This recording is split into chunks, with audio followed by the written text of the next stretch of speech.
Da bi uskladili dejanske prihodke z odhodki, so sprejeli rebalans občinskega proračuna. Nekatere postavke namreč ne bodo realizirane tako, kot so bile načrtovane.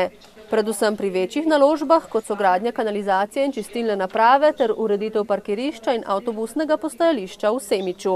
Prav tako pa bomo po sprejemu zakona za uravnoteženje javnih financ prejeli manj sredstev iz dohodnine, to je slabih 29 tisoč evrov manj.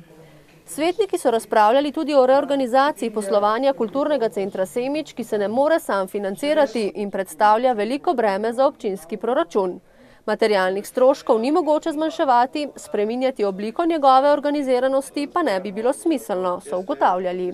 Z tega razloga smo nekako se usoglasili, da naj javni zavod kljub vsemu ostane, da pa je potrebno mogoče bolj vodstvo spodbuditi k nekim novim aktivnostim, k iskanju dodatnih virov lastnega financiranja, da bi potem razbremenili občinski proračun.